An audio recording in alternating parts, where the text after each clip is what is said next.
Support for SpyHards is brought to you by Manscaped. When it comes to below-the-waist grooming, nobody does it better. Manscaped's tech masterminds provide the most efficient tools an aspiring spy could hope for when it comes to prepping the family jewels. Now, Scott, what do you do to look after your double O's? Well, Cam, as you know, we work on Her Majesty's Secret Service, and that means that sometimes we need to improvise. I've had to rely on all kinds of unreliable methods, including beard trimmers and even razor blades. And let's just say a couple of times my 007 almost became a 006. Oof, didn't Q once say, never let them see you bleed, and always have a Manscaped strategy? Well, Manscaped delivers on both fronts thanks to their new and improved Lawnmower 3.0. This state of the art electric hair trimmer features a cutting edge ceramic blade, a 90-minute battery, and the company's pioneered advanced skin safe technology. Agents can trust their safety will be guaranteed when it comes to field work. Plus, this technology is waterproof and features an illuminating LED light for close up precision. Even if you're swimming with sharks, you'll be able to keep the British end up. And this trimmer's 70,000 RPM motor will never compromise your stealth mode, thanks to Manscaped's quiet stroke technology. These guys understand the demands of the lifestyle and are even throwing in a USB powered charging stand, too. Spies do tend to live out of a suitcase, after all. Cam, don't I know it? Experience it firsthand for yourself. Get 20% off and free shipping with the code SPYHARDS. That's SPYHARDS at manscaped.com. We officially grant you all a license to trim. Your Thunderballs will thank you.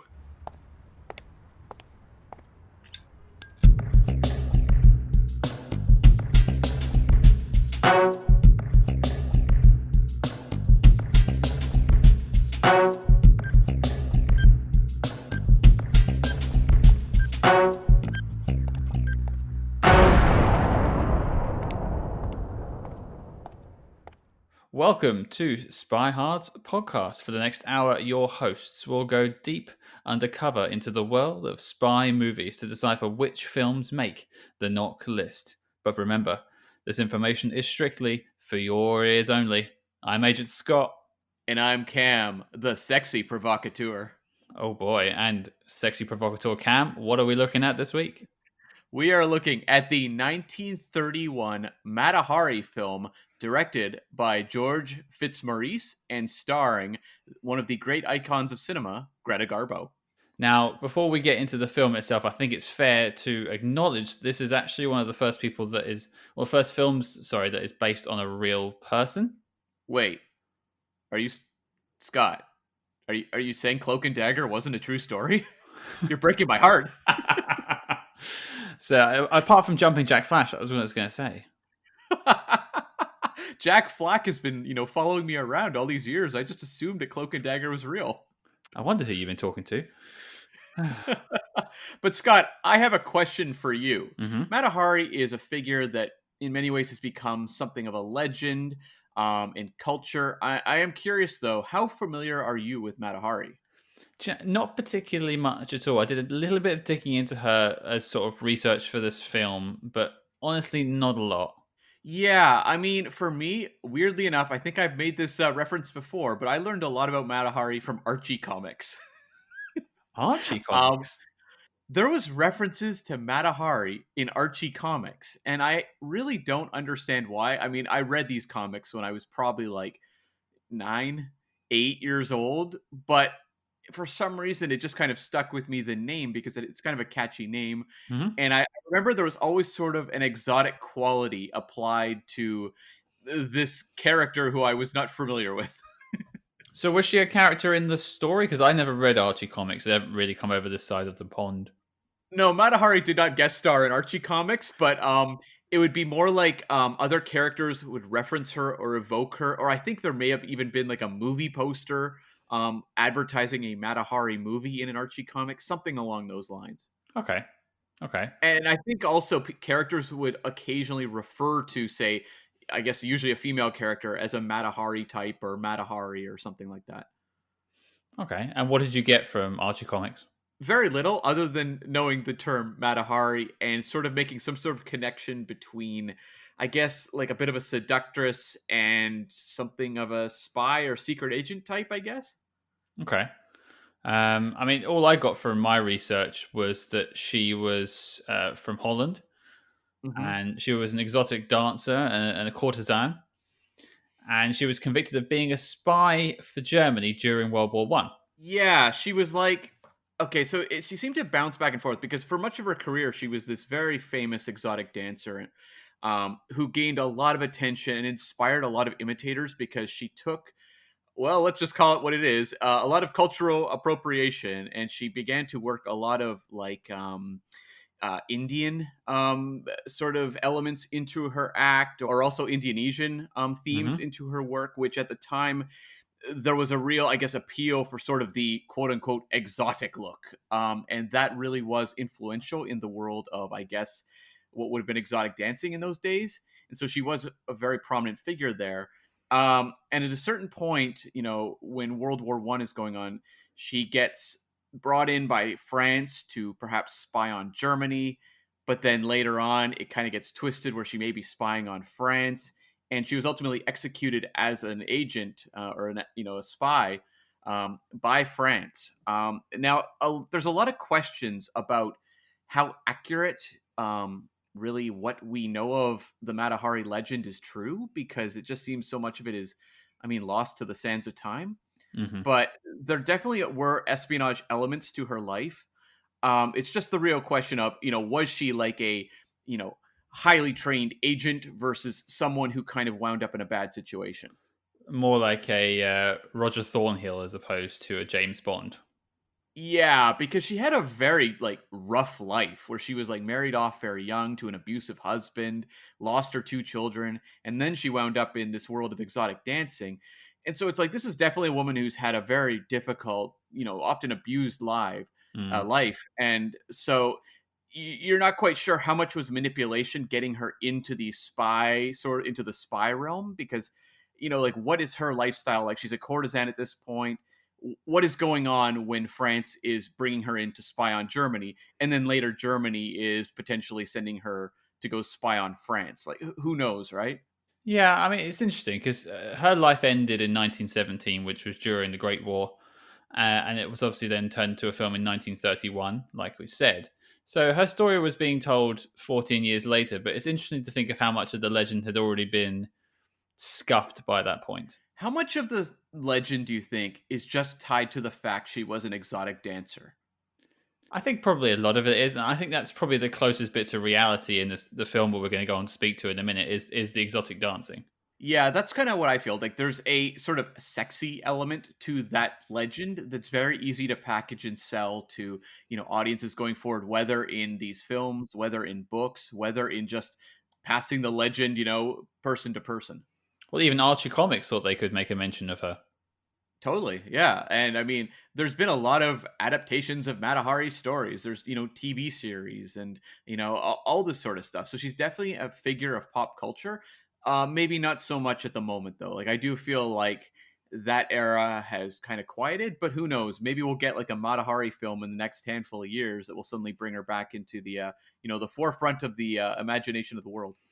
Oh, they love remaking things.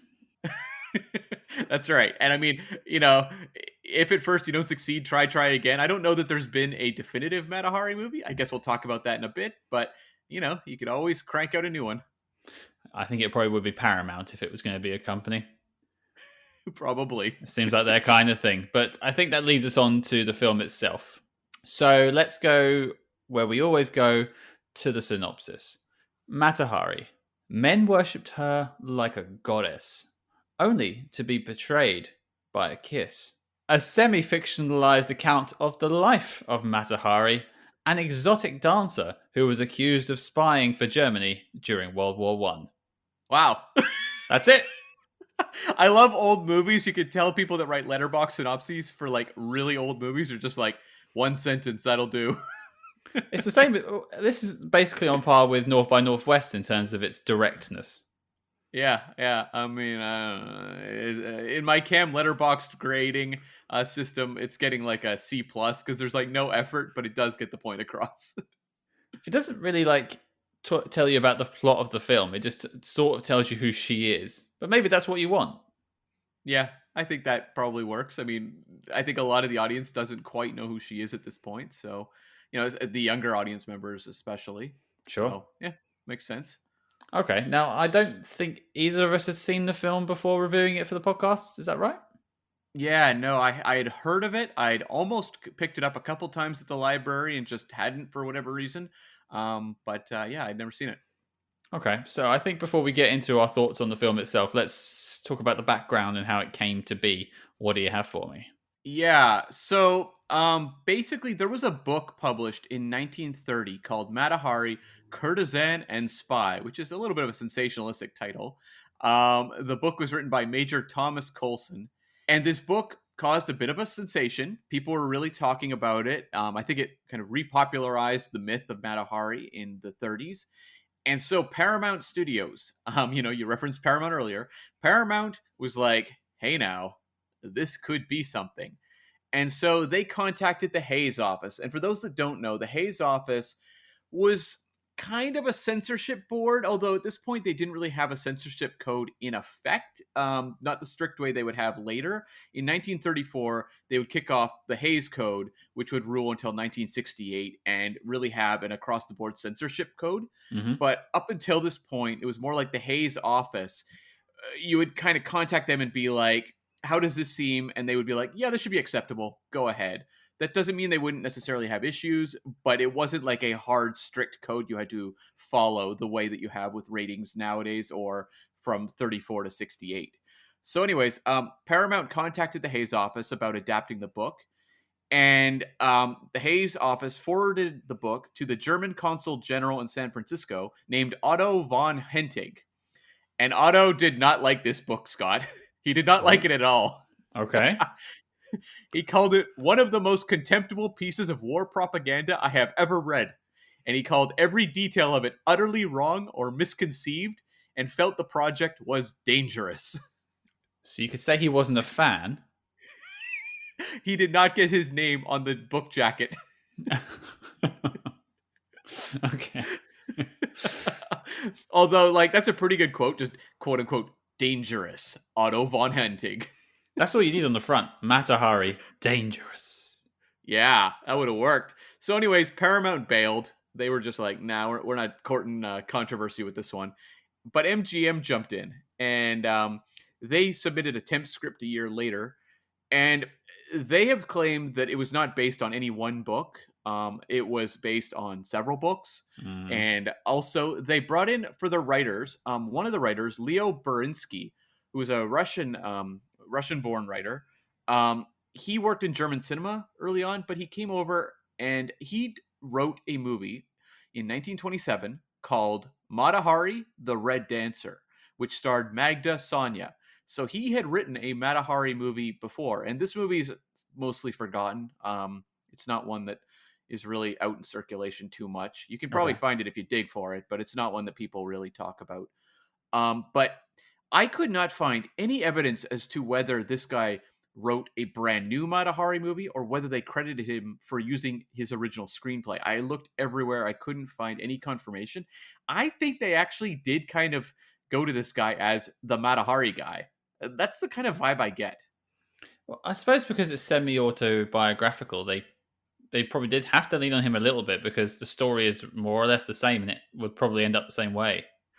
I would think so, although there's so many diversions between reality and what this movie, this Yeah, 1931 movie offers, true. that I'm like, I would have to watch the Matahari, the Red Dancer film to really nail that down. I just wonder if it's like, kind of like if you're a writer in those days, I wonder if he just got pigeonholed. It's like, this guy knows this story, bring him in. So he is forever known as the Matahari guy. I guess so. Yeah. And there was also another writer named Benjamin Glazer who also worked on this film. I think he was the primary screenwriter. He's the one who at least walked away with the top billing with writing the film. Hmm. And he had worked with the director George Fitzmaurice in the past on in a movie called The Devil to Pay. But most notably, Benjamin Glazer wrote what became Greta Garbo's introductory film, Flesh and the Devil, back in 1926. Now, this was not her first film, but this was the first film to say introducing Greta Garbo. And so these two writers put this project together for Greta Garbo. and under the direction of George Fitzmaurice. And we should just say George Fitzmaurice was a veteran director at this point. He'd been directing since 1914 with a lot of the big stars of that era, like Norma Shearer and Loretta Young. He'd also directed the 1932 Greta Garbo film, As You Desire Me, so he had familiarity with Garbo. I mean, this movie was 100% a Greta Garbo star project from conception, really. I mean, the film is titled about the character, and she's playing that main character. So you obviously needed her as the focus of the film. But just from watching it, you could tell it is literally a vehicle for her. Oh yeah, totally. And I mean, there was some issues with this film, and that some of the dance sequences and bedroom situations had to be edited down. We'll talk about those maybe a little bit later in the episode. Hmm. And in the years after this movie came out, it did become a little bit dangerous, Scott. It's that word again. Once the Hays Code came into effect in 34, they were looking to re-release this movie, and the Hays people were like, "No way in hell. This movie is not appropriate whatsoever." Wait, so they released it and then they went back on what they said? No, but the Hays Code didn't exist when this movie was released in 31. When the Hays Code comes out in 34, the rules are a lot stricter as to what you can get away with in movies. Okay. And they were just like, this does not fly anymore, people. It was a much more conservative era once the Hays Code kicked in. So what did we watch? We watched. What do you mean, what did we watch? What film is this, Cam? Where Oh, am do you I? mean, Who are do you you? mean what? You mean which version did we watch? Yeah, sorry, I should have been more specific. Yeah, okay, so we watched the original version, but for when they did get a certificate to show this movie later in the 30s, near the end of the 30s, really, Hmm. they edited out quite a bit of the Oh, content. really? A number of the sexual scenes were edited down. Yeah, there was definitely cuts going on for sure. Trying to think what would not pass muster now. Like it doesn't seem that sexualized to me. Oh, I can tell you, the scene where the two of them are like kissing on that whatever that is bed sort of thing, that wouldn't have been appropriate in the Hayes era. Sorry, that bed sort of thing. What do you call it? Well, was it a bed underneath the candle? Yeah. Well, because here's the thing, Scott. One of the censorship notes was the one thing they had to really cut out of this movie. One of the major things was that from that scene, he picks her up and carries her into the bedroom and slams the door. So that's why I'm like, is that a bed or is that some sort of futon or what is that? Oh, I see, like a chaise lounge or something like that. Yeah, that's Oh, where I got a little okay. confused. Okay. See, I don't see that as suggestive at all, but maybe I'm just dulled. Oh, Scott, in 1931, oh, that is quite. I mean, think about how many movies from 1934 onwards. It's the couples have separate beds. I mean, I have to be completely honest with you, Cam. I was going to get into it in a bit, but this is probably the oldest film I've ever watched. Oh, that's very interesting. Oh, no, that's not true. You've seen Metropolis. Oh, yeah, that's very true. When was that out? That's the 20s, I think. Okay, I've seen Metropolis. That was a hell of a thing to watch, but this was easier. But yeah, I don't know. Okay, it just didn't feel that sexy to me. That's strange. Oh, Scott, I was fanning myself throughout this movie. I was like, throw her on that bed sort of thing. No, I would think in 1931, this movie would have been quite, people would have found it quite steamy. Were you fanning yourself throughout? Oh, I was. You got to think about it. This is in this movie, it's an unmarried woman having affairs with multiple men throughout the film. Oh, this would have been a little scandalous back in the 30s. Okay, I trust you on this one, buddy. Yeah. So I guess the question is, how did this movie do? Well, I'll have you know, this was Greta Garbo's most successful film and MGM's biggest hit of 1931. Now, what did 1931 look like? That's very difficult to say because the actual numbers for 1931 are a little tough to pin down. You know, if the 60s or 50s are tough, 1931 is you look up like top 10s of 1931 and you'll get a different list depending on what site you go to. So I'll tell you the best of what I could figure. So the actual numbers for Matahari, I was able to track down surprisingly. Hmm. This movie made about 930,000 in the US, 1.3 million international for a total of 2.2 million, which equals about 40 million nowadays, which wasn't like the home run I really expected, to be honest with you. No, so even with inflation, after 90 years, it's only 40 million. Yeah, That's bizarre. according to every inflation calculator I could find, yeah. Okay. It didn't do very well then. You're Yeah. right. Yeah. Well, I don't know. In those days, 40 million, probably that probably was a solid hit. I mean, the days of like these movies grossing mega bucks like nowadays are, that doesn't really exist. And so like 1931, we're still early in the sound era even. So I feel like the dawn of like the big movies are still to come. So, like Gone with the Wind doesn't even show up till like 39, and that's this phenomenon. Snow White in 37. So I feel like this is still the earlier days. But I will mention as well, this movie cost $558,000. So you know what? 558,000, 2.2 million gross. That's still a decent return on your investment. Well, yeah, it's fourfold basically. That's not too bad. Yeah. So, um, but when you look at that year, I will say the ones that run across the board that seem to have been the biggest hits of the year. I'm pretty sure number one was Frankenstein. The James Whale, Boris Karloff film, um, very iconic classic, and that one, I'm sure when you lump in the lifetime gross of Frankenstein, it's it's racing way up ahead of everything Mm. else because that movie has had a long, long life. Also on the list was City Lights, the Charlie Chaplin film, which was one of his big grossers of the era. And so like that is an enduring classic as well. I can totally buy that that was a big hit. And then one of the other ones that popped up a lot that I've never seen, but sounds incredibly racist, is a movie called Trader Horn, starring Harry Carey, and it was an adventure shot in Africa. Mm. And if you read about it, I think there's a reason we talk about Frankenstein, we talk about City Lights, we don't talk about Trader Horn. Say no more. I don't even want to look it up. Yeah, and so one other movie on this list I'll mention who seemed to have performed a little bit better than Mata Hari is another espionage film called Dishonored with Marlene Dietrich that we'll tackle on this podcast sometime further down the road.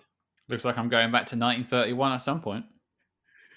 We're gonna party it up in 1931 a couple times, yeah. Oh, behave. Hmm. Anything else on the film itself, Cam? No, I think that pretty much wraps it up. But yeah, Mata Hari, solid hit at the time, and you know, I, I don't think it's had a long life though, and I think that's something we can talk about going forward. Yeah, I mean, I suppose that just brings us on to the film itself. I had no idea about it until I think this is one of your picks for a film. Yeah, I was always really intrigued to watch it because I'd never seen it. Okay, so again, I had no idea going into it.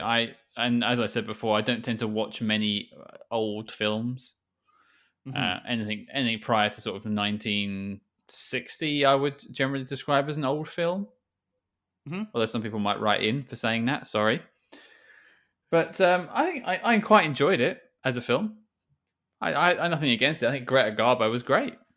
Yeah, it's very much like the iconic sort of exotic movie star appearance. And I referenced Dishonored, this Marlene Dietrich film, Hmm. a couple minutes ago. And I mean, Marlene Dietrich and Greta Garbo have this sort of exotic quality that they're bringing to Hollywood in this era. And you could tell that the movies were very much looking to exploit that. And it was very popular with audiences.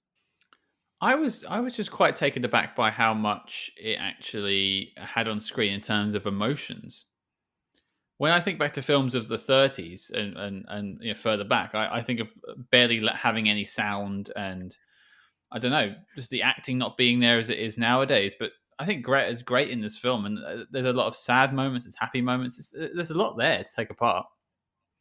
Yeah, I mean, the thing was, a lot of the movies of that era, we would have these things called melodramas, which is something that's been kind of fallen out of favor. But a lot of these dramas would have very strong romantic elements, for example, or it could be tear jerking stuff. But it was very much playing the emotions. I mean, I guess you could say to the back of the room. I mean, it's very much this sort of operatic, emotions, Hmm. and we get that here, where you have this real star-crossed love affair with Mata Hari and this pilot, and it's this tragic doomed romance. It's played big, and audiences loved melodramas for many, many, many decades. And it's something that nowadays has really fallen out of favor, where people really want emotional realism in their movies. Yeah, I mean, I don't imagine this version of the Mata Hari story would carry any weight now because we would all know it's completely falsified. Yeah, it pretty much is. And I'll say, like, I enjoyed watching this movie too. I wasn't quite sure how creaky it would be. When you're looking at movies of the 30s, you'll find some that have aged incredibly well, like Frankenstein holds up really well. Fritz Lang's M holds up incredibly well. There's some Hitchcock stuff we're going to tackle later down the road that's really strong as well from the 30s. But sometimes you'll find ones where, the sets look a little creaky and the performances are kind of stiff. And I didn't find that to be the case here at all. I actually, I downloaded this movie from Apple Movies, Hmm. and I was also not sure what quality of print I would be getting, if it was one where the audio's a little muted or something like that. And I was really taken aback at how beautiful it looked and also just how sharp the dialogue was. And it really pulled me in. Like, this was a movie that a lot of it has a certain amount of artifice, and an artifice that's very much engineered by what Hollywood was doing in the 30s, but nonetheless an artifice that I enjoyed, even if it didn't necessarily convince me I was watching anything approaching a realistic biography of Mata Hari. No, and you sort of mentioned the word melodrama earlier. There was a lot of pontificating to the screen almost from time to time, like monologues and things like that. But I guess that was of the films of the era, I should say. Yeah, because I mean, the first real sound film is in 1928. It's The Jazz Singer, which is Oh, also a very racist movie.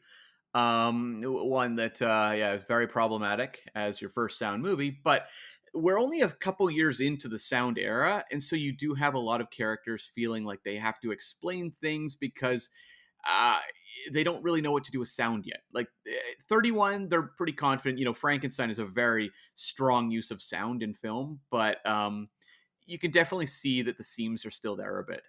it's interesting because we've been putting on plays and musicals a lot longer than we've been putting sound into moving pictures. So you would have thought they would have been able to portray their emotions a lot simpler because they're actually being able to communicate with the audience as opposed to using their physicality. Yeah, it's true. But it was also like a lot of the actors who were trained in silent film were taught to be very big with their physical motions to communicate to an audience. And they had to learn how to pull back on that, because suddenly when you have dialogue, you can't have these like really exaggerated physical motions tying to the dialogue. So it was like actors had to almost learn how to act for the screen all over again. And a lot of actors didn't make the transition. I'm guessing Bill Shatner did not get that memo. He's still working in silent films, he thinks. Why can't they understand what I'm saying? He's like dressing up as like the Charlie Chaplin tramp character. I'm gonna throw her on that bed, kind of thing.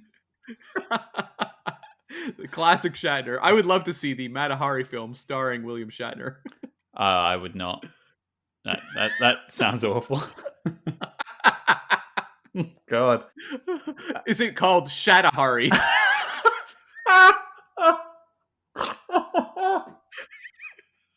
Thank you, Yes. folks. I'm here all week. Yes. I will fund it myself. We'll start a Patreon. Everyone get on board. Shatahari is coming to you on Tubi? Tubi. It's coming to Tubi, everyone. Yeah, there we go. Free for everyone. Or no, what was the Google screen or whatever it was? Oh God. No, wasn't it Yahoo Screen? Yeah, that's it. Yahoo screen. Yeah, that's it. Community and Shatahari. That's right. That's a match made in heaven right there. That's right. But I feel we're getting off topic a little bit. Of course, yes. Serious topic here. Now, okay, let's talk about, because we spoke about Mata Hari as a person, and now we've got Mata Hari as a character. Hmm. Even in the bio, it says it's a semi-fictionalized account. So, they're leaning into the fact that it is hyped for the screen and they have changed it. They're not saying this is a completely true story. But I think what they do with the story and making it more of a, Hollywood glitzy film, I think it's a good translation. Yeah, I mean, I think it nails down the legend of Mata Hari very well in terms of what we think of, but also it also humanizes her in some ways, because you have this romance with this, pilot played by Ramon Novarro, Hmm. who played Lieutenant Alexis Rozanoff in the film. Um, you have the sense that this character has real tension of, her dedication to spycraft and falling in love. And the movie shows kind of the ramifications of that through another character that we'll talk about a little bit later. But it doesn't just feel like a glossy kind of like, here's Matahari. It feels like you actually get into the tension that's going on within that character. And I think a lot of that is due to Greta Garbo, who communicates a lot with a little. Yeah, she does a lot with what could be quite a generic character, I feel like. And also, I admired the fact that the film didn't portray her as ever coming across as weak or something. Like, you could totally see a movie of this era having her just kind of crumble for love, whereas there is a real sense of strength to that character, and that she's still a very capable agent who is willing to make tough calls. And she's making those calls most of the way through the film, and she's fighting the love, which is ultimately causes her demise in this story. Hmm. She's fighting that whole problem for quite a while, trying to resist and lean into her training, which I assume is not to fall in love, because that's what her agent, her handler, tells her earlier on in the film. Right, yeah, because her whole mission here is to, steal these communication documents that Rosenoff is carrying. And so he is the mission. The fact that she has to double cross him, potentially get him killed, Hmm. and all for the service to Germany. I thought that was actually a very compelling, way to simplify perhaps what the Matahari story is for, a general audience who at this point is just showing up for entertainment. You just pointed something out to me. I noted it down when I was watching it earlier. It's very, I don't want to say brave, because maybe Hollywood was doing that at this time. But if you think about the political alignment of this film, now Hollywood is an American production. Hmm. They're making this film not in wartime, so it's between the two world wars. And they're shooting it in California. Right, exactly. But you just think about, so the good guy of the film, in air brackets, the good guy or girl is a German. Yeah, it's very true. And, a lot of it is sympathetic with a woman who's working for Germany. I guess you can argue, though, if you want, you could say also, though, that her handler in this, who is German, is played as more of the villain than she is. She's more sympathetic because she's obviously Dutch, and she's been brought in to spy for the Germans. I don't Mhm. know. Is this movie sympathetic to the Germans?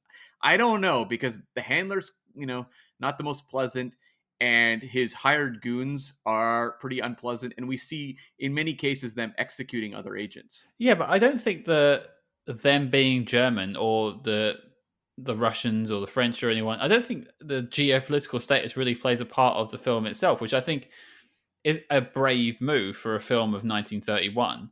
It feels like it's trying to look more at what is the life of a spy in World War I, where it is a very grim reality, because even the German handler is saying, "Hey, we're all going to potentially die. Like, Mhm. this could all we none of us are invincible in this life." But also, obviously, it's France that takes it down, the most sympathetic character in the movie. And Dubois, who's this sort of investigator who's looking to, he's basically on her tail throughout the movie. Yeah. um he's portrayed opening the movie basically saying, like, she's France's greatest enemy, which I don't think anyone actually said at the time. But nonetheless, he's the one who's hunting her down throughout the movie. He is kind of like the Tommy Lee Jones in The Fugitive type character. Mm. And I don't think he's that sympathetic. I don't think the audience is ever on his side. Dubois, you mean? Yeah. Yeah, I'm not rooting for what would technically be, the allies, so ourselves, Canada, America, Russia, France. I'm not rooting for him to get her.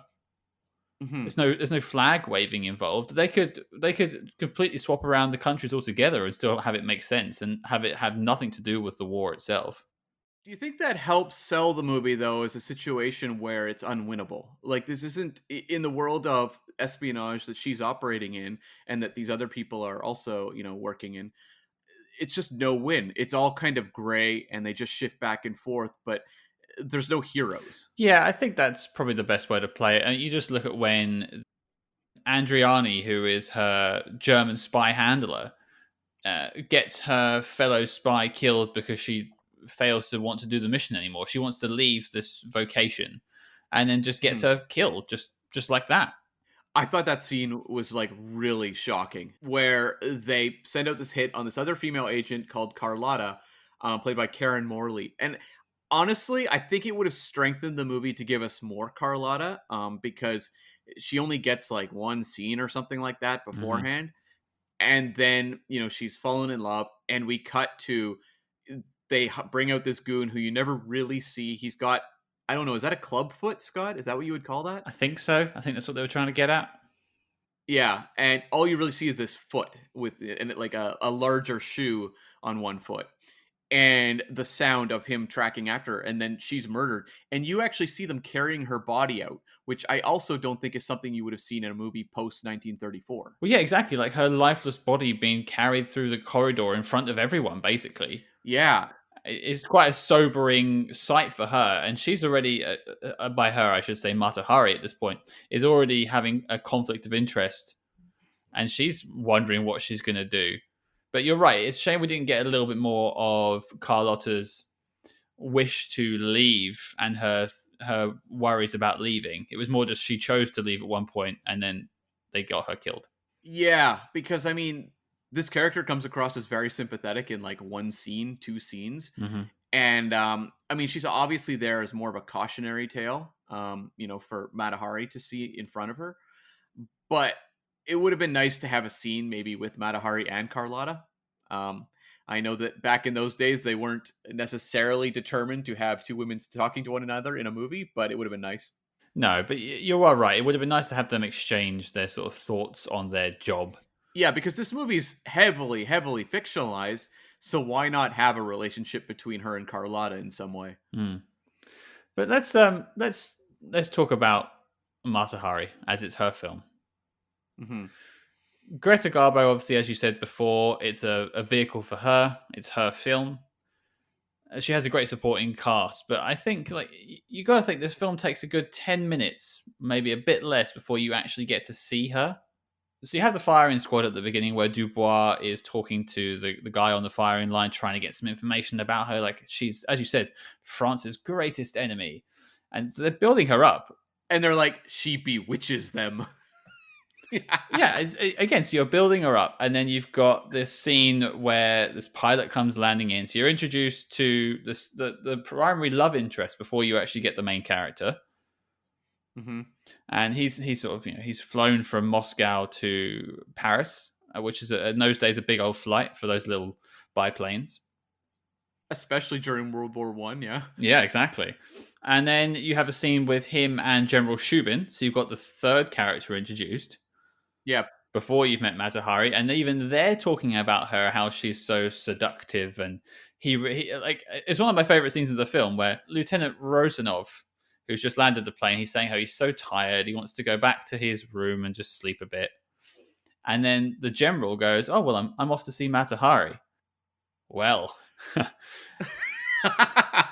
Alexei soon wakes up. He's spry and chipper all of a sudden. I think he mentions that he's met her before at some point in the film. I I think that's implied. Is that right? Or he's seen her before, Yeah. maybe. I think that was it. Yeah, I'd seen her. Yeah. So he's like instantly invigorated by the idea of going to see Matahari. So then you've got all this build up to this scene. They're in. She's coming out on stage. Finally, your main character appears on stage, and she is doing this different dance. She's got a band of people playing live music, and she's dancing all seductively on stage in front of a statue of Shiva, I think. Yeah, it was Shiva. Yeah, who's the one of the Hindu gods? Yeah. A very exotic dance for what I guess for 1915 Paris, France. And you just think, wow, that's a lot of build up for a character. But they introduced her through that dance number, and it reminded me actually of a movie from only like a year or so ago, the movie Hustlers, where they build up J Lo's entrance in that movie, and it's all introduced in this like huge choreographed dance number that the whole audience is like, "Oh wow, who's this character?" And it feels like they're going for the same thing here. And this number is, it's not as maybe choreographed as wonderfully as I would have liked. I think like some of the great Hollywood choreographers could have done wonders with this sort of entrance, but it's effective because the imagery is it has that sort of 1930s exotica kind Hmm. of look going for it, And I mean, Greta Garbo knows how to strike a pose.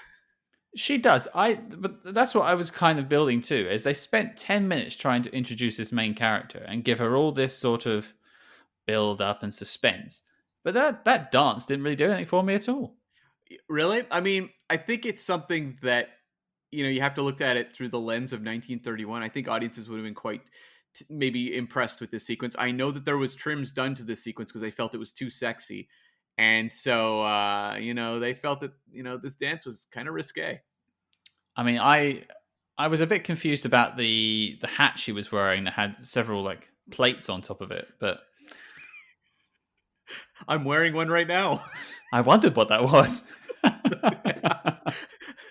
I mean, we both came in cosplay, and you're wearing your old timey nun hat. I was just hoping you would throw me on that bed sort of thing. Yeah, right.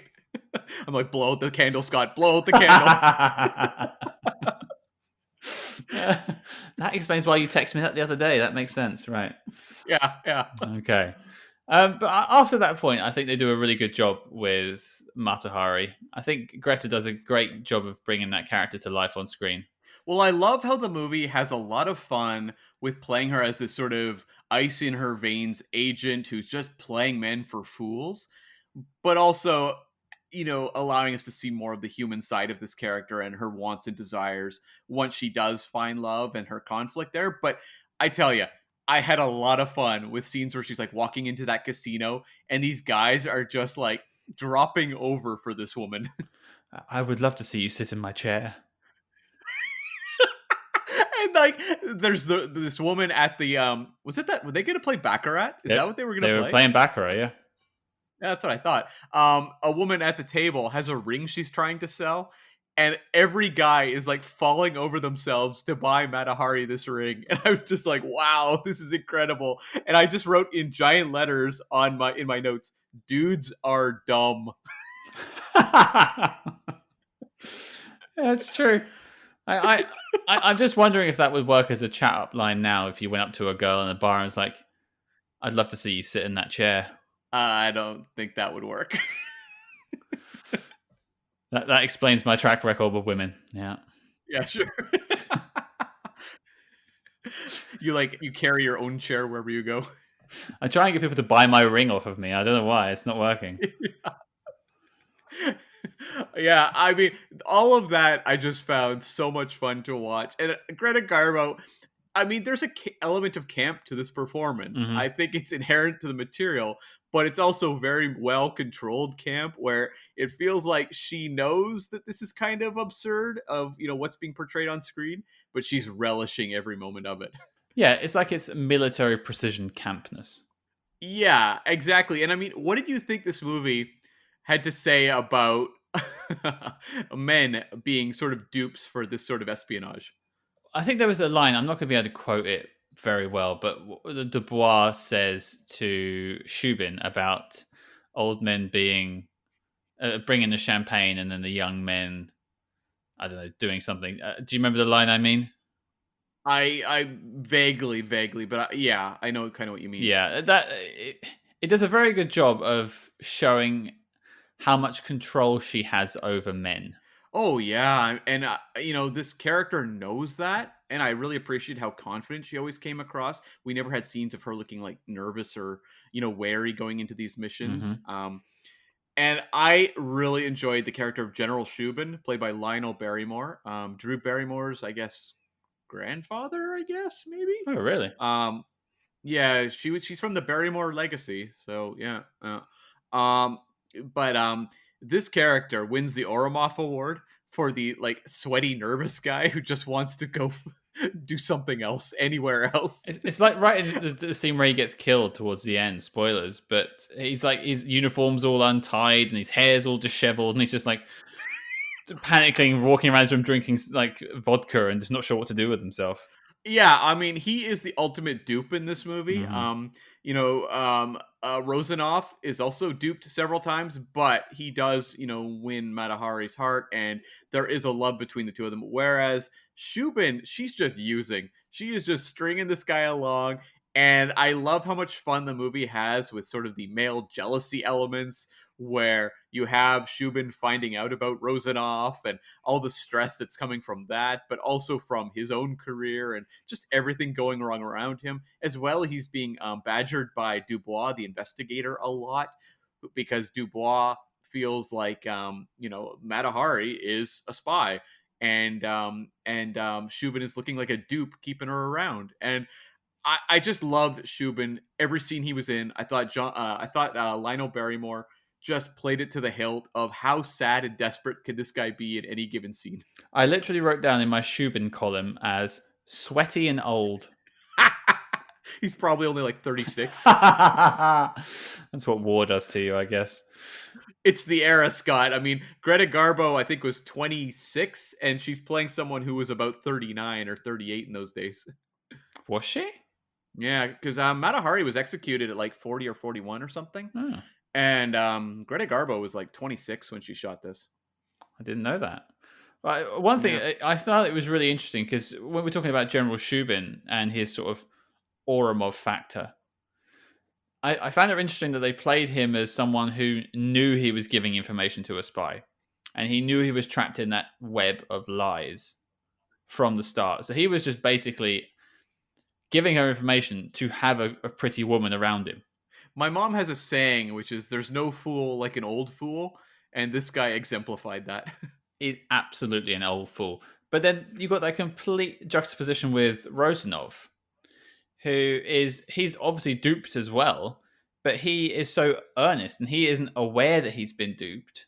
He has this earnest, joyful glee about him throughout the film, apart from when he's sort of blown off midway through. But you kind of forgive him, really, because he actually has the best of intentions the entire time. He does, yeah. And there's a sincerity to him too. Like with Shubin, it a lot of the desperation feels like him just wanting to basically clamp down Matahari because she's obviously, a woman who has kind of a wild lifestyle that makes him obviously uncomfortable.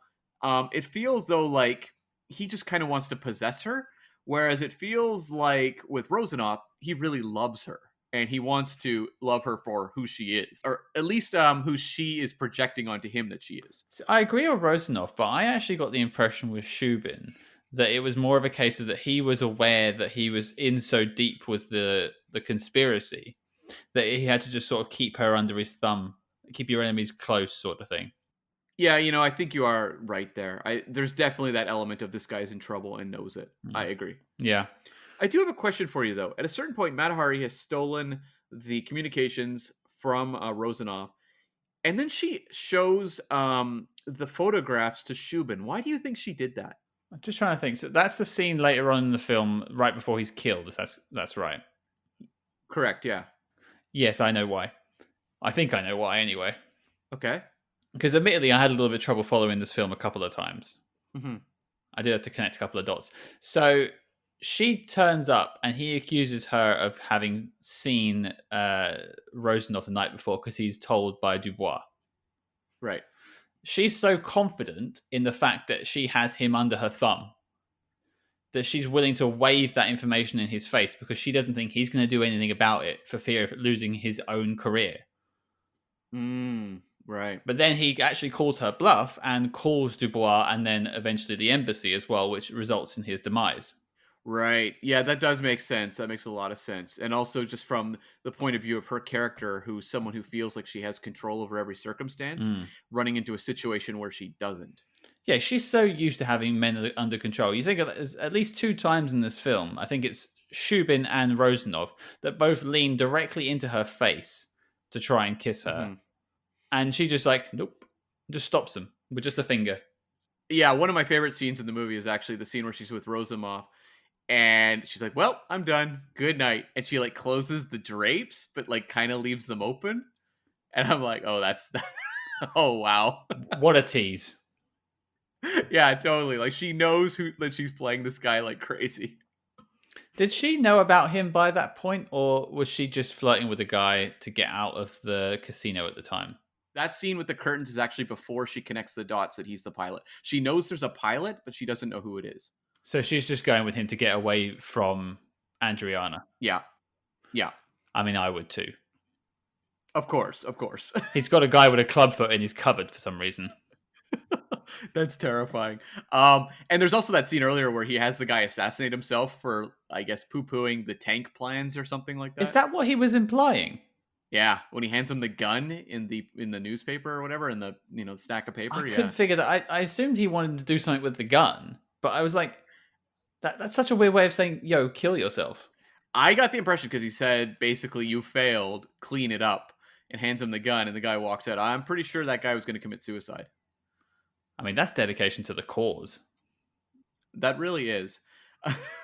I was curious though. I referenced it earlier. What did you think of the scene with the big seduction scene with Matahari and Rozanoff, where it's this bedroom scene, and he has this candle, this sacred candle on that his mother had given him, that she said never blow out the candle, and Matahari in this like battle of wills is trying to persuade him to blow out the candle. I thought this scene was maybe the best scene in the movie. Yeah, it is by and far the best scene in the film, except for maybe the scene right towards the end.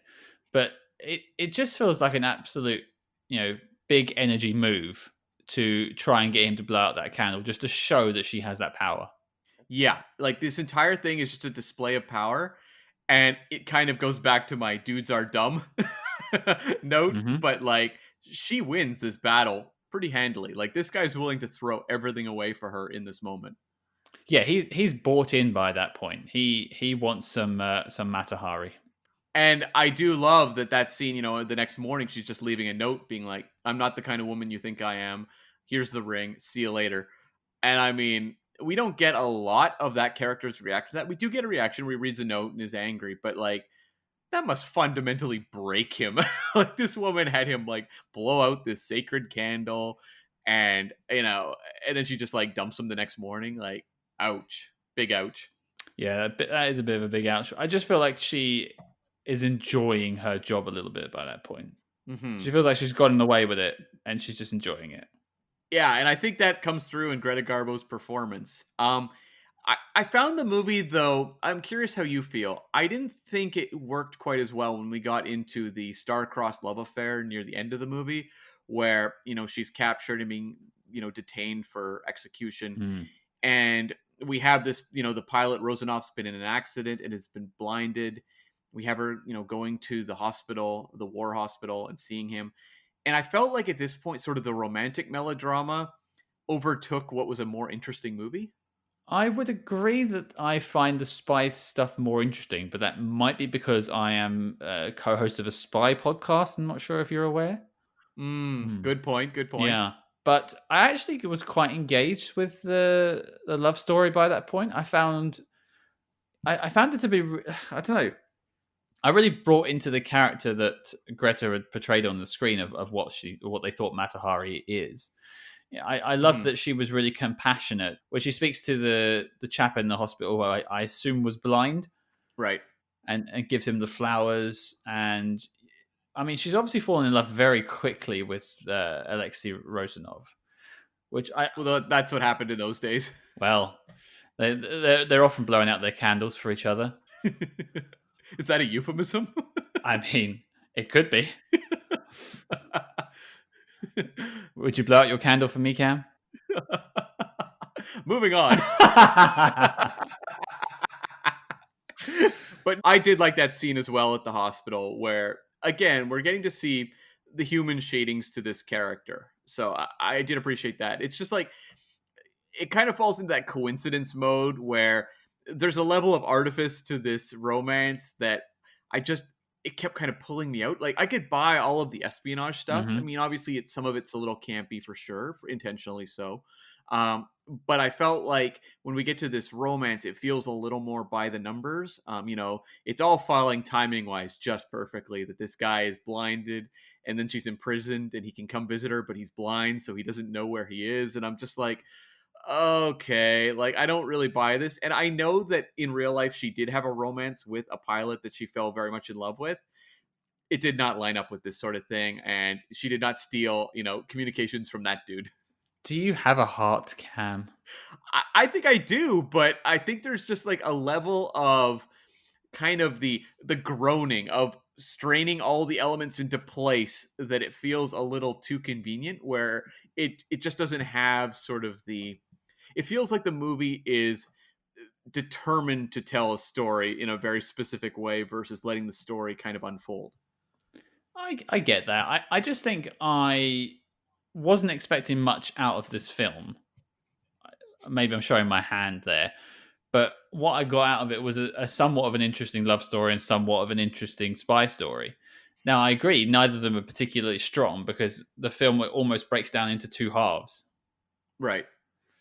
But I just really like seeing that human side of her. I know you said it felt very fake, but I quite liked the whole, oh, he's blind, so let's sneak him into the sanatorium so he can see her. And oh, she's pretending that she's having surgery, which is a way of saving face to him. Hmm. I really liked that. I thought it was a very human thing to do. To the movie's credit, I did love the final shot of her walking down the Hmm. stairs and having that sort of self-satisfied smile to herself as she walks out to be executed. I thought that was a really perfect ending. Yeah, she kisses the ring that he got her, and it was nice. I don't want to ruin a nice moment talking about this between us, but that's literally a few seconds before when she comes down the stairs. She then joins the rank and file of the soldiers. I had a stormtrooper moment from Star Wars: A New Hope. Oh, okay. Do you remember when the stormtroopers come running in at the beginning of the film and one bangs his head? Yep. If you look, the bayonets of the soldiers all kind of whack the ceiling as they're going along. I didn't notice that. I'll check that out. I watched it. I was like, no. Oh no, there it is. They're all just hitting it. Okay, great. Yeah. And one guy kind of loses his balance a little bit. It was great. So this is a really emotional scene. I'm just sat there laughing at them. You know what though? Matahari, even in real life, when she was executed, she didn't take it that seriously. Like she was blowing kisses to the soldiers, basically mocking them. So like she went out like a badass. She did. She did go out like a badass, and I think that's to the film's credit that they give her all of this power. Hmm. Because again, I'll go back to the whole, she's a German spy, Hmm. and at the time, we just got over a world war against Germany and their allies. Right. I just think it was very good of them to do that. Maybe that's what they were doing at the time, but I was just surprised by that. Hmm. Um, I don't know. Like I feel like they were pretty cool with Germany for a little bit. I think this was close to that era. I mean, obviously, the rise of the Nazi Party in the 30s definitely changed things. I don't know that those shades would have been as apparent though in 1931. I don't think so. So, like, I don't know that like jumped out as much to me. But what I did enjoy just like the style of this movie and that I wasn't sure how much of the espionage stuff would really play because a lot of movies that are espionage films from the 30s and 40s, they tend to kind of play it very, it's just the basics. It's like Hmm. I have microfiche, we have to find the microfiche or something like that. I did appreciate that this movie gave us a look at a World War One era secret agent and didn't skimp on the espionage. I loved sequences where she's like seducing Rosanov so her accomplice can sneak in and steal the communications. Like it felt like there was actual tactics I was seeing Hmm. portrayed versus just your basic kind of like pass the information, perfect, or just use it all as MacGuffins where none of it really means anything. I mean, I guess the communications don't mean a lot to us, but it at least felt like the spy craft itself was being dealt with in a way that the characters took very seriously and had some layers to it. And it was quite smartly shot, I would say, especially that scene you're talking about where the guy jumps in through the skylight or whatever you would call it, and sneaks into the Mhm. apartment. And even the phone rings and he quickly like grabs it off the receiver Yeah, that was great. to stop from waking them up. I thought I was genuinely surprised by all these sort of bits that they put into a film. I didn't think films of this era were doing that sort of thing, were that smart. And it's probably a bad thing to say, but I don't have any experience of this era. So I thought it was all just kind of romance and long shots and things like that. Right. You should watch the Marx Brothers from this era. They were just running rampant. Their comedies are faster paced and smarter than a lot of the stuff we make now. So, like the 30s, there's some really, really great stuff going on, and we will tackle a number of movies in the future. So I think you'll find that actually the 30s aren't as creaky as you think. I mean, there's definitely examples of those movies that the ones you would think of, the ones you would see spoofed on The Simpsons or something like that. Hmm.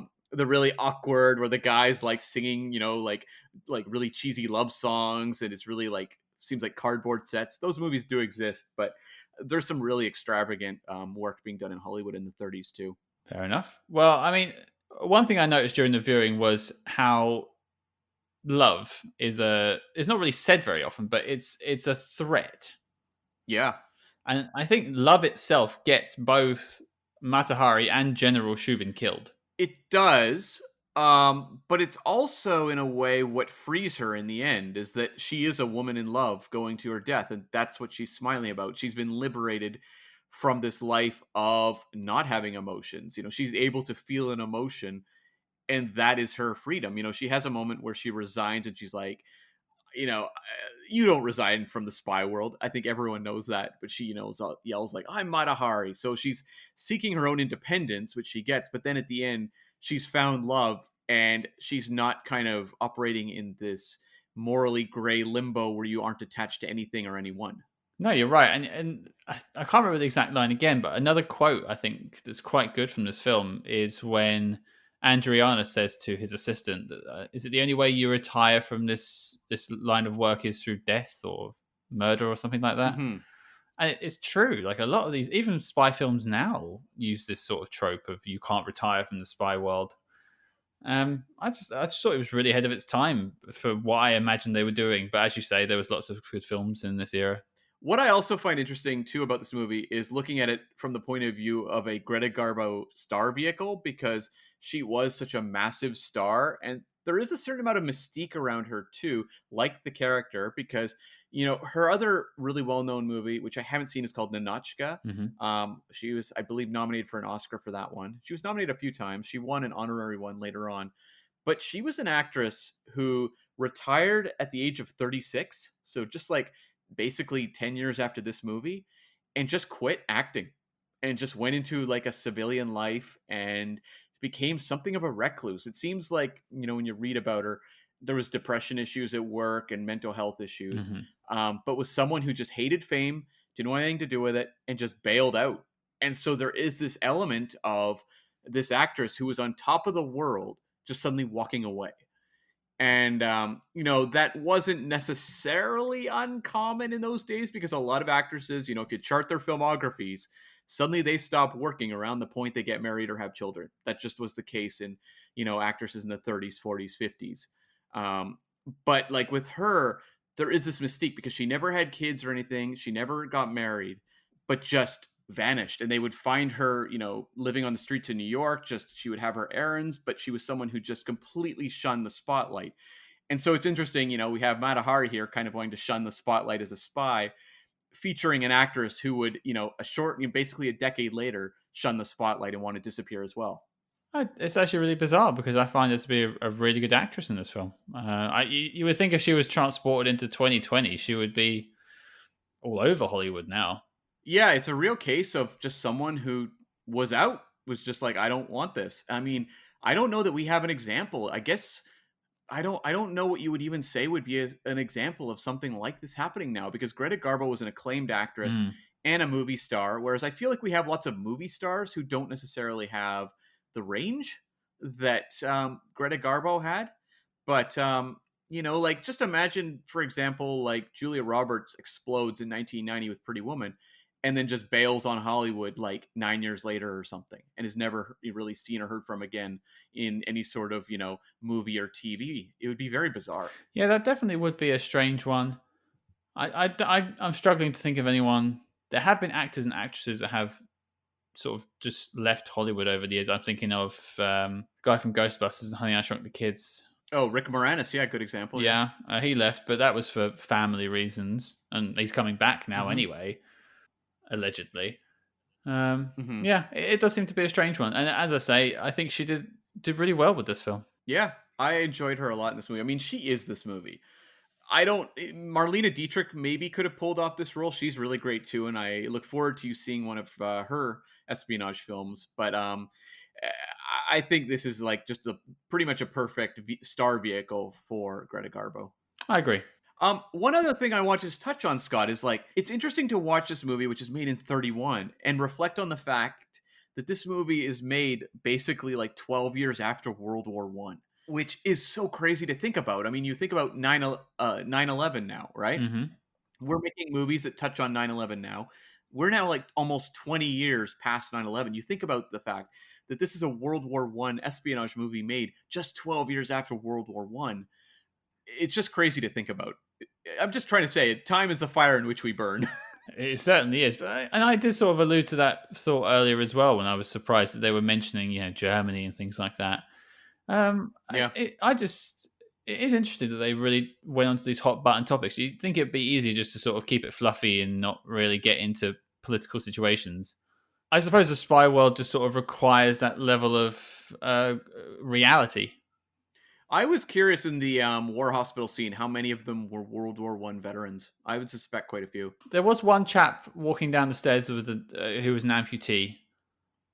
Hmm. So I imagine that was, although he did look quite old, so maybe he was from a previous war, a veteran of a previous war. Hmm. Yeah. Hmm. All in all, I was glad we covered this one. I thought it was quite interesting. Yeah, I haven't said as much about it, but I think I really enjoyed watching this film altogether. It was a brief 89 minutes long, which is always nice for me. I like shorter films. And No kidding. yeah, Yeah. I enjoyed all the performances. Okay, so that leads us into, I guess, the knock list, Scott. Does it make the knock list? I am struggling with this one actually. I think I really enjoyed the spy plot of this film. Yep. But as you sort of alluded to earlier, it wasn't really carried through to the end. It kind of turned into a little bit of a love story, which was a good love story, but I think it kind of dropped its spy elements for the love story, which I think will make it a no from me. Hmm. But it's a close to yes, no. Like it's on the borderline. What about you? That's sort of where I am too. Yeah, I'm kind of in the same boat where, as a star vehicle for Greta Garbo, it's fantastic, and I think people should check it out.